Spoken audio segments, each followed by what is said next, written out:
ক্ষয় ক্ষতি মানে আমাৰ ঘৰৰ মুখৰ আগত ফিচাৰী হ'ল, আমাৰ অসুবিধা থাকিবলৈ নাই। ঘৰ দুৱাৰ ভাঙি গ'ল, খেতি পথাৰ গুচি গ'ল, আমাৰ অসুবিধা থাকিবলৈ নাই। মাৰ্ঘেৰিটাত বানে নিশেষ কৰিলে বহু পৰিয়ালৰ সপোন।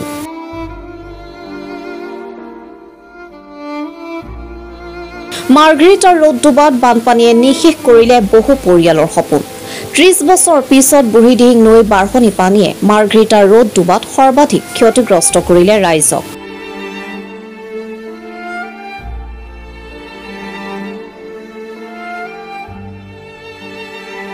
গাঁওখনৰ বহু পৰিয়ালৰ পশুধন, খেতি পথাৰৰ লগতে নিজৰ সপোনৰ বাসগৃহ আদি ভাঙি পৰিল।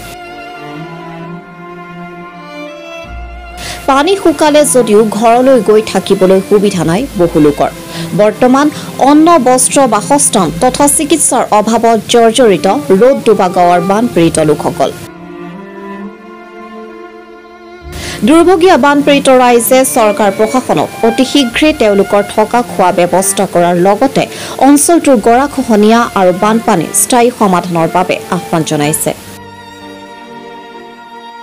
ক্ষয় ক্ষতি মানে আমাৰ ঘৰৰ মুখৰ আগত ফিচাৰী হ'ল, ঘৰ দুৱাৰ ভাঙি গ'ল, খেতি পথাৰ গুচি গ'ল, গৰু ছাগলী গুচি গ'ল, এতিয়া আমাৰ অসুবিধা থাকিবলৈ নাই।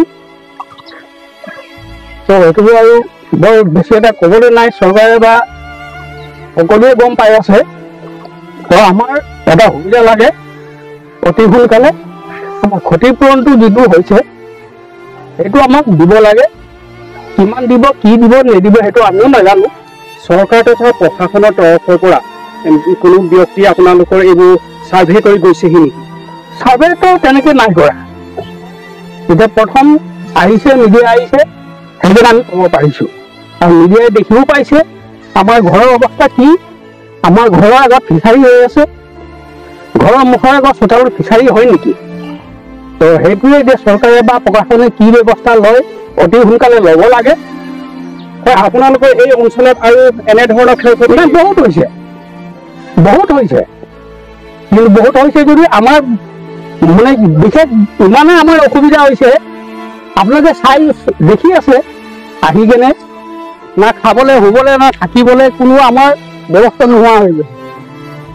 তো সেইটোৱে আৰু ইয়াততো আৰু বেছি ক'বলৈ নাই। সেইটো আৰু আপোনালোকে ব্যৱস্থা কৰক, কি ব্যৱস্থা লয় অতি সোনকালে কৰিব লাগে। এই বুঢ়ীদিহিং নৈত যি বান প্ৰায় 30 বছৰ পিছত ইমান ডাঙৰ এটা বানপানী হয়, তাৰ গড় প্ৰতি আমাৰ ইয়াত ৰ'দডুবা, বৰফাকিয়াল, ডিবংবাৰী ধৰি প্ৰায় 200 অধাধিক ঘৰত বিপদৰ সন্মুখীনত এতিয়া বসবাস কৰিবলগীয়া হৈছে। প্ৰায় 80-90খন ঘৰৰ মানুহ এতিয়া নিজৰ ঘৰ দুৱাৰ এৰি শিবিৰত গৈ বসবাস কৰিবলগীয়া হৈছে। তাৰ উপৰঞ্চি বহু পশুধন, গৰু ছাগলী বুঢ়ীদিহিং নৈত উটি গুচি গ'ল। আৰু লগতে আপোনাৰ খেতি পথাৰৰ পৰা লৈ সামগ্ৰিকভাৱে মানে পুৰা আৰ্থিকভাৱে এই গাঁওখনত থকা লোকসকল একেবাৰে জুৰুলা হৈ পৰিছে। সেইবাবে চৰকাৰক আমি অনুৰোধ জনাইছোঁ যে যি পাৰে, যি জৰিয়তে হওক তেওঁলোকে আমাক সহায় আগবঢ়াওক। আৰু লগতে আপোনাৰ কি বুলি কয়, এতিয়া আৰু বানপানী যাতে আৰু বাৰে বাৰে হৈ থাকিব তাৰ স্থায়ী সমাধান কিবা এটা হ'ব লাগে। এই প্ৰকৃতিক দুৰ্যোগ হয়, এইটো উঠাব নোৱাৰি। কিন্তু তাৰ উপৰঞ্চি যি সুবিধাৰ জৰিয়তে মানুহক ওখ স্থানত বসবাস কৰা বা ক্ষতিপূৰ্ণ যি হৈছে সেইবোৰ দিয়া। এই ওচৰতে আমাৰ দোকান এখন আছিলে, বাইদেউ এজনীয়ে দোকান কৰি খাইছিলে, সৰু সুৰা দোকান। এই দোকানখন আজি একেবাৰে নৈত হৈ পৰিছে জেগাখনত। এতিয়া সেই মানুহজনী কি কৰি খাব? এতিয়া এনে অৱস্থা হৈছে। কিছুমান মানুহে দিন হাজিৰা কৰি খায়। ইয়াত এজন দাদা এজন পেৰেলাইজ হৈ আছে, তেওঁৰ ঘৰ আছিলে, জয়ন্তী কৰি ঘৰখন বনাইছিলে, আজি ঘৰখন পকা ঘৰ ভাঙি গ'লে শেষ হৈ গ'ল। তেওঁলোকে আজি কি কৰি জীয়াই থাকিব?